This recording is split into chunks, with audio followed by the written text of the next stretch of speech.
योगीराम सूरत कुमार, योगीराम सूरत कुमार, योगीराम सूरत कुमार जय गुरुराय।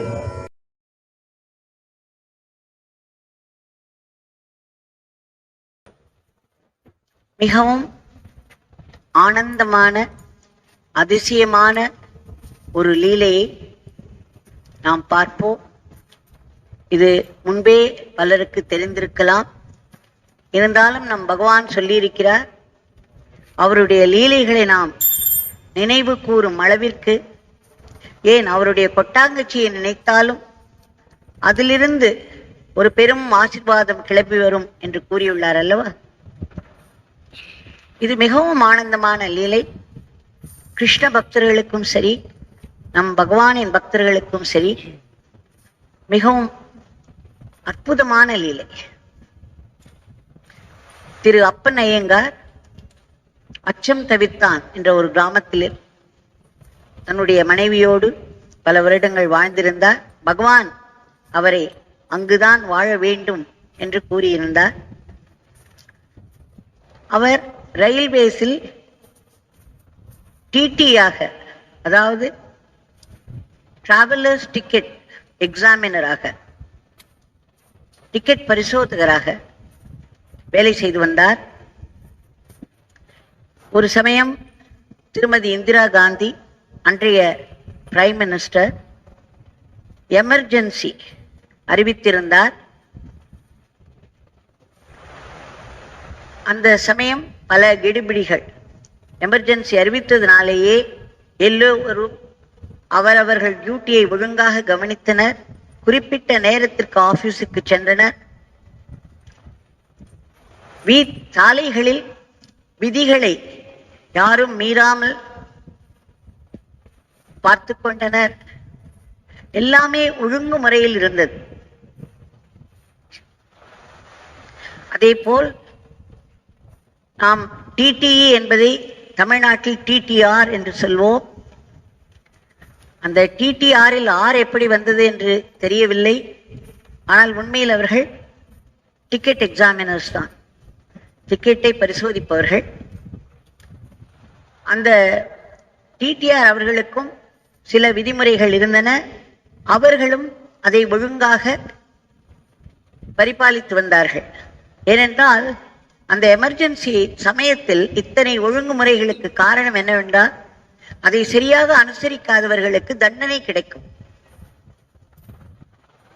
அதாவது அவர்களுடைய ஃபைன் என்று ஏதாவது ஒரு அபராதம் கட்ட வேண்டியிருக்கும். இல்லை வேலையிலிருந்து தற்காலிகமாக சஸ்பெண்ட் செய்து விடுவார்கள். இல்லை பதவி உயர்வு இருந்தால் அது பறிபோய்விடும். இப்படியாக பல தண்டனைகள் இருந்ததனால் மக்கள் மிகவும் ஒழுங்காக அவரவர்கள் விதிகளை அனுசரித்து வந்தார்கள். டிடிஆர் அவர்களுக்கு அரை மணி நேரத்திற்கு முன்னாடியே ரயில்வே பிளாட்ஃபார்மில் இருக்க வேண்டும். அவர்கள் உரிய யூனிஃபார்ம் அணிந்து கொண்டிருக்க வேண்டும். இப்படி பல விதிகள். ஒருமுறை திரு அப்பனையங்கார் ரயில்வே ஸ்டேஷனுக்கு, அதாவது விழுப்புரம் ரயில்வே ஸ்டேஷனுக்கு வந்து சேர்ந்தார். அவர் காலை 6 மணிக்கே வந்து விட்டார் விழுப்புரம் ரயில்வே ஸ்டேஷனுக்கு. அதற்கப்புறம் அவருக்கு மாலை டியூட்டி 5:15 மணிக்கு தான். 5:15 மணிக்கு ராமேஸ்வரம் பேசஞ்சர் ட்ரெயின் வரும். அதில் அவர் டிக்கெட் பரிசோதகராக செல்ல வேண்டியது. ஆக அவருக்கு எத்தனை மணி நேரம் நடுவில் ஓய்வு. அவர் நினைத்தார், விழுப்புரம் அருகே திருவண்ணாமலை இருக்கிறது, விரைவில் ஒரு பஸ் எடுத்து சென்று நம் பகவான் யோகிராம் சுரத்குமாரை தரிசனம் செய்து மாலை 4-4:30 மணிக்குள் திரும்பி விடலாம் என்று திட்டமிட்டார். மிகவும் ஆசையோடு பக்தியோடு அவர் திருவண்ணாமலை ஓடி வந்தார். பகவானும் அவரை வரவேற்று உள்ளே அழைத்துச் சென்றார். அன்றைக்கு நிறைய பரிமாற்றங்கள். சுவாமி அவரிடம் இஸ்கான், அதாவது ஹரே கிருஷ்ணா இயக்கத்தைச் சேர்ந்த ஒரு பத்திரிகையை கொடுத்தார். அதை பற்றிய பல தகவல்களை பகவானே சொன்னார். எப்படி சைத்தன்ய மகாபிரபு அதை ஆரம்பித்தார், அது எப்படி நடந்து வருகிறது, நாம ஸ்மரன், நாம பஜன், நாம சங்கீர்த்தனம், இவைகளை கொண்டே ஒருவன் இறைவனை விரைவில் சுலபமாய் அடைந்து விடலாம் என்பதே அவர்களுடைய நோக்கம் என்றெல்லாம் சொல்லிக்கொண்டே வந்தார். திரு அப்பனையங்கார் அவர்களுக்கு மிகவும் ஆனந்தமாக இருந்தது. அதன் பிறகு சுவாமி அந்த பத்திரிகையை கொடுத்து ஏதோ ஒரு பக்கத்தை திறந்து படிக்க சொன்னார். அந்த பக்கத்தில் என்ன இருந்தது என்றால், இயற்கை கடவுளுடைய திட்டப்படிதான் இந்த பிரகிருதி என்று சொல்லக்கூடிய இயற்கை தானாகவே அமைந்திருக்கிறது. இதில் எப்பொழுதும் ஒரு பேலன்ஸ் இருக்கும். அதாவது புலிகள் மான்களை அடித்து சாப்பிடாவிட்டால் மான் கூட்டங்கள் பெருகிவிடும்.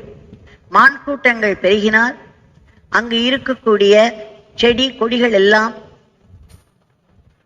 அவைகள் சாப்பிட்டுவிடும்.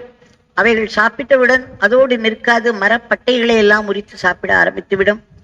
அப்பொழுது மரங்களுக்கும் செடி கொடிகளுக்கும் ஒரு கேடு வரும். இப்படி இயற்கை அந்த மாதிரி மான் கூட்டம் பெருகும் பொழுது தானாகவே ஒரு பேலன்ஸை கொண்டு வந்துவிடும். அப்படித்தான் இறைவனின் திட்டமே அமைந்திருக்கிறது என்றெல்லாம் வந்து கொண்டிருந்தது. அவரும் அதை படித்துக் கொண்டிருந்தார். பிறகு சுவாமி சொன்னார், இன்னொரு பக்கம் எடுத்து படிப்போம் என்றது. அந்த பக்கத்தில் மிக அழகான ஒரு அற்புதமான கதை இருந்தது. அகர்வால் என்ற ஒரு டிடிஇ, அதாவது டிக்கெட் எக்ஸாமினர்,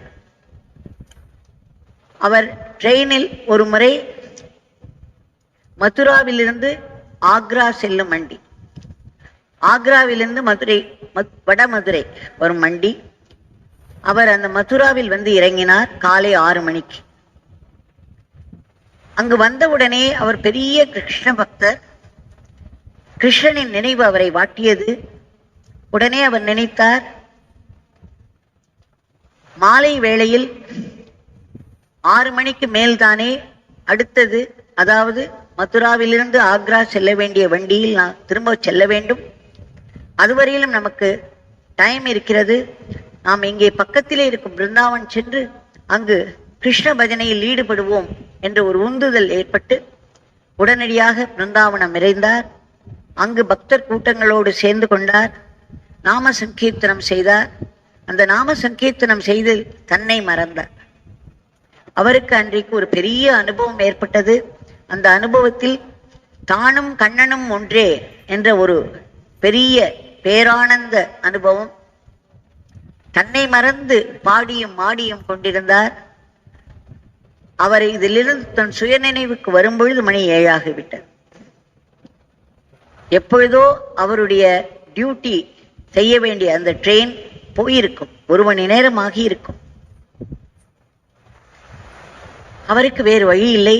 அவர் இன்னும் அந்த ஆனந்தத்திலேயே திளைத்தவராயிருந்தார். இந்த தன்னுடைய கடமையின் நினைவு வரவே அவர் நினைத்தார், சரி எதுவானால் என்ன, இந்த அனுபவத்திற்கு எது ஈடாகும், என்ன விளைவுகள் வந்தாலும் நாம் பார்த்து கொள்வோம், அதை கிருஷ்ணனிடம் விட்டு விடுவோம் என்று தீர்மானித்துக் கொண்டார். விரைந்து மதுரா ரயில்வே ஸ்டேஷனை அடைந்தார். வேக வேகமாய் அந்த கார்ட்ஸ் எல்லாம் இருக்கும் ரெஸ்டிங் ரூமுக்கு சென்றார். அங்கு போய், என்னை மன்னித்து விடுங்கள், என்னால் உரிய நேரத்தில் வர முடியவில்லை, எனக்கு பதிலாக யார் சென்றார்கள் டியூட்டிக்கு என்றெல்லாம் விசாரிக்க ஆரம்பித்தார். உடனே அங்கிருந்த இன்ஸ்பெக்டர் அவரை பார்த்து சொன்னார், என்ன நீங்கள் விளையாடுகிறீர்களா, ஏதாவது ஜோக் அடிக்கிறீர்களா? இப்பொழுதுதானே 1 மணி நேரத்திற்கு முன்னாடி நீங்கள் இங்கு வந்து நீங்கள் உங்களுடைய டியூட்டியை செய்வதற்குரிய அந்த ரிப்போர்ட்டையும் கொடுத்தீர்கள். நீங்கள் உங்களுடனே எடுத்துச் செல்ல வேண்டிய முதலுதவி பெட்டியில் உங்கள் பெயரோடு அதை திரும்ப கொடுத்தீர்கள். அதோ பாருங்கள், அங்கே இருக்கிறது. அது மட்டுமல்ல, இந்த ரிப்போர்ட்டில் தாங்களே சைன் செய்திருக்கிறீர்களே, உங்களுடைய சிக்னேச்சர் இங்கே இருக்கிறதே, என்ன ஆயிற்று உங்களை என்று கேட்டார். அப்பொழுதுதான் அவர் ஸ்தம்பித்து போனார். அகர்வால், எப்படி இது நடந்திருக்கும்? எனக்கு பதிலாக என்னுடைய உருவத்தில் யார் வந்து இந்த ரிப்போர்ட்டை கொடுத்து இத்தனை வேலைகளும் செய்துவிட்டு போயிருப்பார்கள் என்று நினைவு வந்தவுடனே, ஆஹா, இது கிருஷ்ணனுடைய லீலை என்று புரிந்து கொண்டு ஆனந்தப்பட்டார். ஆனந்த கண்ணீர் விட்டார். அங்கிருந்த அனைவருமே அதை தெரிந்து கொண்ட உடனே ஸ்தம்பித்து போயினர். ஸ்ரீ கிருஷ்ண பகவானே நேரே வந்து இவருடைய உருவத்தில் வந்து இந்த வேலைகளை செய்தாரா என்று அவர்கள் பிரமித்து போயினர். இதை பற்றி அவர் அப்பனையங்கார் படித்துக் கொண்டிருந்தார். அப்பொழுது அவருக்கு ஒரு பெரிய சந்தேகம் வந்தது. இதெல்லாம் நடக்கக்கூடிய காரியமா? இந்த காலத்தில் இப்படி எமர்ஜென்சி நடந்து கொண்டிருக்கிறது, இவ்வளவு நவீன காலத்தில் கூட இந்த மாதிரி லீலைகள் எல்லாம் நடக்குமா என்று வாய்விட்டே கேட்டுவிட்டார் நம் பகவானிடம். உடனே பகவான் சொன்னார், ஏன் நடக்காது? அதற்கு உரிய நம்பிக்கை இருக்க வேண்டும், ஃபெய்த் இருக்க வேண்டும், அதற்கேற்ற சரணாகதம் இருக்க வேண்டும் என்றார். இந்த இரண்டும் இருந்தால் கண்டிப்பாக அந்த லீலை நடக்கும், இப்பொழுதும் நடக்கும் என்றார். இப்படி அவர்கள் பேசிக்கொண்டே இருந்தார்கள். பகவான் ஏதேதோ கேட்டார், அவர் ஏதேதோ சொன்னார். திடும் என்று அன்றைக்கு மத்தியானம் அவர்கள் உணவு கூட எடுத்துக்கொள்ளவில்லை. சுவாமி அவருக்கு எந்த ஒரு பிரசாதமும் கொடுக்கவில்லை, அவரும் எதுவும் சாப்பிடவில்லை. காலையிலிருந்து இருவரும் நல்ல பட்டினி. ஆனால் பட்டினி என்பதையே உணராதவராய் அப்பனையங்கார் சுவாமி கேட்ட கேள்விகளுக்கும் அங்கு நடந்த உரையாடல்களையும் செய்து கொண்டிருந்தார். தண்ணி கூட குடிக்கவில்லையாம், அவர் கொடுக்கவில்லையாம், இவர் குடிக்கவில்லையாம். திடும் என்று சுவாமி, அப்பன் இப்பொழுது என்ன நேரம் இருக்கும் என்று கேட்டார். மணி 5. இவருடைய ட்ரெயின் 6 மணிக்கெல்லாம் வந்துவிடும். இனிமேல் இங்கிருந்து அவர் அவசர அவசரமாக அங்க போக முடியாது. அந்த ராமேஸ்வரம் பேசஞ்சர், அதில் இவர் டிடிஆராக செல்ல வேண்டும். அதை இப்பொழுது பிடிப்பதற்கு டைம் கிடையாது. அதன் பிறகு சுவாமி அவருக்கு பிரசாதம் கொடுத்து அனுப்பும் பொழுது 5:15 ஆகிவிட்டது. சுவாமி வாசல் வரை வந்து வழி அனுப்பினார். இவர் அந்த தெரு முனை திரும்பும் வரையிலும் வாசல் படியிலேயே நின்று இரு கைகளையும் தூக்கி இவரை ஆசீர்வதித்துக் கொண்டிருந்தார். இவர் அவசர அவசரமாக விழுப்புரம் ஸ்டேஷனுக்கு திரும்பிய பொழுது மணி 6:45 ஆகிவிட்டது. 3/4 மணி நேரம் கடந்து விட்டது. உடனே வேகமாக இவரும் ஓடினார். ஆனால் இவருக்கு மனதிற்குள் ஒரு எண்ணம், சரி ஒரு மெடிக்கல் சர்டிபிகேட் வாங்கி கொடுத்து விடுவோம் என்று நினைத்தார். வேகமாக அந்த ரெஸ்டிங் ரூம், இந்த கார்ட்ஸ் அனைவரும் இருக்கக்கூடிய அந்த ரெஸ்டிங் ரூம் ஓடினார். அங்கே இவருக்கு மேலே இருக்கக்கூடிய அந்த இன்ஸ்பெக்டர் இருந்தார். அவர் பெயர் மீனாட்சி சுந்தரம். இன்ஸ்பெக்டர் மீனாட்சி சுந்தரத்தை பார்த்த உடனே இவர் மன்னிப்பு கோரும் வகையில், நான் ரொம்ப லேட் ஆகிவிட்டது, இந்த மாதிரி ஆகிவிட்டது, நான் வேண்டுமானால் ஒரு சர்டிபிகேட் வாங்கி கொடுக்கட்டுமா என்று ஏதோ கூறினார். உடனே திரு மீனாட்சி சுந்தரம் சொன்னார், நீங்கள் பக்கத்தில் இருக்கும் தப்போவனமோ அல்லது திருவண்ணாமலையோ போயிருப்பீர்கள் என்று எனக்கு தெரியும். அதனால் நீங்கள் வராததனால் நான் என்ன செய்தேன், ராமேஸ்வரம் பேசஞ்சர் வந்த பொழுது அதற்கு உரிய டிடிஆர் ரத்தின சுவாமி அவர்களை உங்களுடைய பெட்டிகளையும் அவரையே பார்த்து சொல்ல சொல்லிவிட்டேன். அதனால் அவர் இப்பொழுது ராமேஸ்வரம் பேசஞ்சரில் உங்களுடைய கடமையும் சேர்த்து செய்து கொண்டிருப்பார். அதனால் நீங்கள் கவலைப்பட வேண்டாம். இப்பொழுது அடுத்து நெல்லை எக்ஸ்பிரஸ் வரும், அதில் ஏறிக்கொள்ளுங்கள், திருச்சியில் இறங்கி விடுங்கள். ராமேஸ்வரம் பேசஞ்சரும் அங்கே திருச்சிக்கு வரும் பொழுது நீங்கள் உங்களுடைய டியூட்டியை ரெஸ்யூம் செய்து கொள்ளலாம் என்று கூறிவிட்டார். அது மட்டுமல்ல, மீனாட்சி சுந்தரம் சொன்னார், நீங்கள் நெல்லை எக்ஸ்பிரஸில் போவதனால் விரைவிலேயே திருச்சி சென்று விடுவீர்கள். என்னுடைய சகோதரர் பன்ருட்டியிலிருந்து ஒரு பெரிய பலாப்பழம் கொடுத்து அனுப்பியிருக்கிறார், இதோ பாருங்கள் இங்கே இருக்கிறது, இதையும் தங்கள் பெட்டியிலேயே எடுத்து சென்று அங்கே சேர்ப்பித்து விடுங்கள், நானும் அங்கு வந்து விடுவேன், உங்களை நான் அங்கே பார்க்கிறேன் என்று வாக்கு கொடுத்தார்.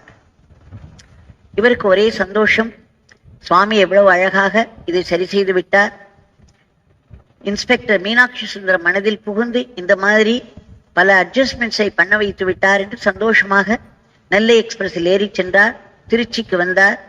இதில் இன்னொரு லாபம் என்னவென்றால், அந்த நெல்லை எக்ஸ்பிரஸில் கிட்டத்தட்ட 20 பேர் டிக்கெட் வாங்காமல் பயணித்துக் கொண்டிருந்தார்கள்.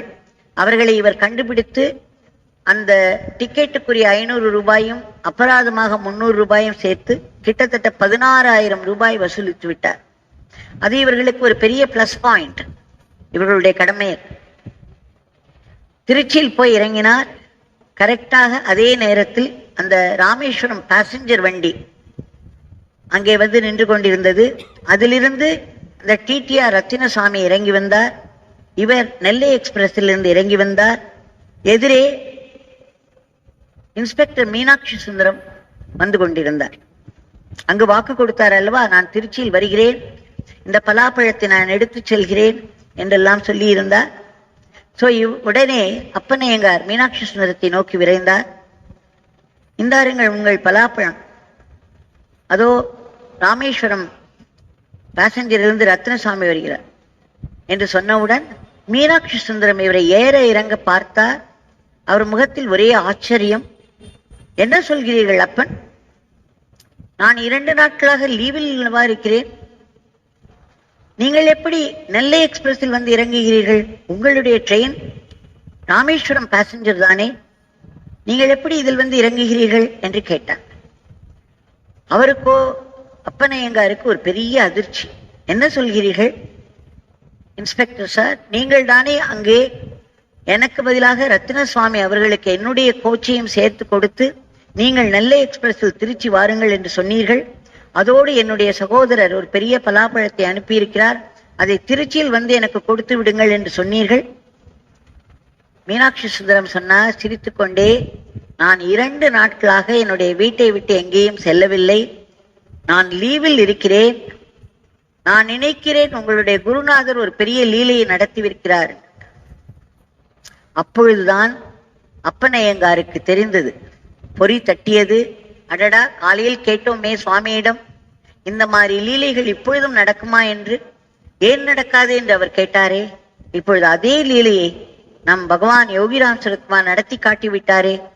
இன்ஸ்பெக்டர் மீனாட்சி சுந்தரமாக விழுப்புரம் ஸ்டேஷனுக்கு வந்து அத்தனை வேலைகளையும் செய்து, ஏனென்றால் அந்த ரிப்போர்ட்டில் மீனாட்சி சுந்தரம் அவர்களுடைய சிக்னேச்சர் இருக்கிறது.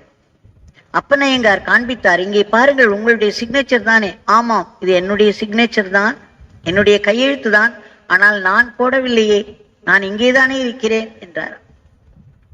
அவ்வளவு பர்ஃபெக்டாக அந்த லீலையை பகவான் நடத்தியிருந்தார். அப்பொழுது மீனாட்சி சுந்தரம் சொன்னார், நல்ல வேளை நான் வராமலேயே வந்ததாக சொன்னதினால் எனக்கு உங்களுடைய அந்த 16,000 ரூபாய் அவர் கலெக்ட் செய்தார் அல்லவா, டிக்கெட்லெஸ் டிராவலர்ஸ், அதில் எனக்கும் ஒரு பங்கு இருக்கும், என்னுடைய பெயரும் கூடும். அது மட்டுமல்ல, உங்கள் சுவாமி எனக்கு பிரசாதமாக இவ்வளவு பெரிய பலாப்பழத்தை அனுப்பியிருக்கிறாரே என்று சொல்லி சிரித்தாராம். அதற்கப்புறம் அப்பனையங்கார் சொன்னார், அந்த ரத்தின சுவாமி என்பவர் கடவுளிடம் நம்பிக்கை இல்லாதவர், there is no God என்று சொல்றவர். அவர் மனம் மாறினார். திரு மீனாட்சி சுந்தரம் எப்பொழுதும் அவர் கீழே வேலை செய்பவர்களிடம் கடுமையாக நடந்து கொள்வார். அவர் அன்றைக்கு தன்னுடைய சப்பார்டினேட் அப்பனையங்கார் அந்த ஒரு பெருமையை பார்த்த பிறகு அன்றிலிருந்து அவருக்கு கீழே வேலை செய்பவர்களிடம் அவர் சாத்வீகமாக நடந்து கொள்ள ஆரம்பித்தார் என்று முடித்தார். இந்த ஒரு லீலையில் எத்தனை மாற்றங்கள், எவ்வளவு ஆனந்தமாக இருக்கிறது கேட்பதற்கு. கேட்டவர்க்கு கேட்டபடி கண்ணன் வந்தான் என்றுதானே சொல்வார்கள். கேள்வியிலே பதிலாக கண்ணன் வந்தான் என்றும் சொல்வார்கள். 2ம் அப்பனையங்காருக்கு நம் பகவான் நடத்தி கொடுத்ததை பார்க்கிறோம். சாக்ஷாத் கிருஷ்ணராகவே நம்மிடையே யோகிராம் சுரத்குமாராக வலம் வந்து மிகவும் எளிமையாக மிகவும் சுலபமாக நமக்கு கிடைத்து பல லீலைகளை நம்மிடையே செய்து என்றும் அருள் பாலித்துக் கொண்டிருக்கும் அந்த அன்பு வழிவிடம் நம்முடைய பிரார்த்தனையை இப்பொழுது சமர்ப்பிப்போம்.